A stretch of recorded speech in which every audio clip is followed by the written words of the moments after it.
Pernah nggak sih kalian merasakan bangun tidur, buka HP, scrolling sosial media, tapi justru kita itu merasa sedih karena melihat orang lain memposting pencapaian di sosial media, melihat orang lain jalan-jalan kemana aja, terus juga ngelihat orang lain beli apapun tanpa melihat harga. Nah, kalau kalian merasa sedih dengan pencapaian orang lain, bisa jadi itu FOMO. Assalamualaikum warahmatullahi wabarakatuh. Alhamdulillahirabbil alamin wa bihi nasta'inu ala umurid dunya waddin wassalatu wassalamu ala asrafil anbiya'i wal mursalin sayyidina wa maulana Muhammadin wa ala alihi wa sahbihi ajma'in. Amma ba'd. Pertama-tama marilah kita panjatkan puji syukur kehadirat Allah Subhanahu wa taala yang mana karena karunia-Nya lah kita masih diberi nikmat kesehatan dan kesempatan hingga saat ini.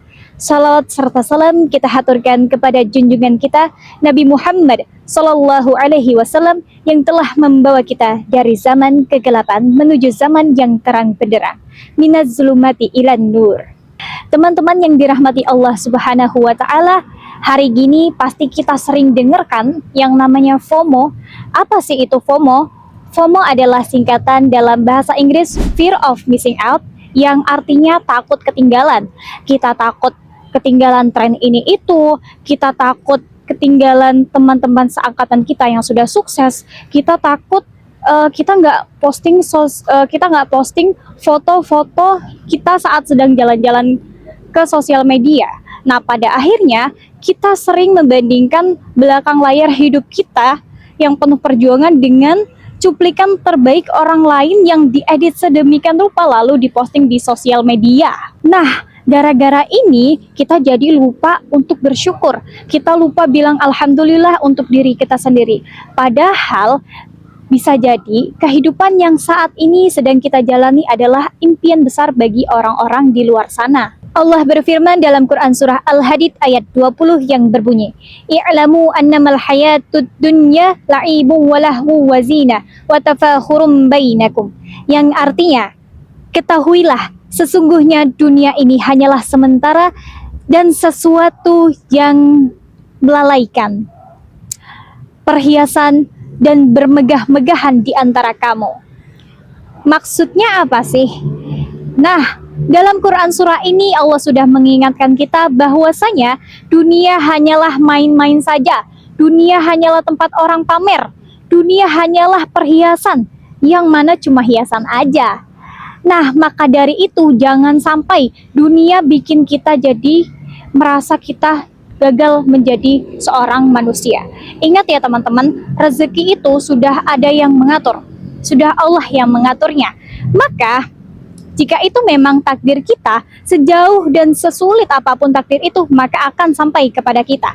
Namun, jika takdir itu memang bukan milik kita, maka sedekat apapun kita tidak akan bisa mencapai itu. Terus gimana dong caranya biar nggak FOMO lagi? Caranya cuma satu teman-teman, yaitu fokus pada jalan diri sendiri. Hidup itu sebuah perjalanan, bukan perlombaan. Kita boleh senang melihat kesuksesan teman-teman kita, harus senang dong ya kalau lihat teman kita sukses. Tapi jangan sampai kesuksesan teman-teman kita dijadikan standar kesuksesan kita. Nah, kalau misalnya kita iri, maka irilah kepada orang yang istiqomah dalam ibadahnya. Nah, itu lebih bagus teman-teman. Dan juga kita jangan sampai sibuk mengejar jadwal orang lain, sampai-sampai kita lupa sama waktu kita sendiri, sama rezeki yang sudah Allah atur untuk kita. Teman-teman yang dirahmati Allah Subhanahu wa Ta'ala, kalian gak tertinggal kok. Kalian hanya sedang berada di jalan yang sudah Allah pilihkan untuk kalian. Syukuri apa yang ada, maka perjalanan kalian akan lebih ringan dan nikmat. Mungkin itu saja yang bisa saya sampaikan. Apabila ada kekurangan, mohon dimaafkan. Wabillahi taufik wal hidayah. Assalamualaikum warahmatullahi wabarakatuh.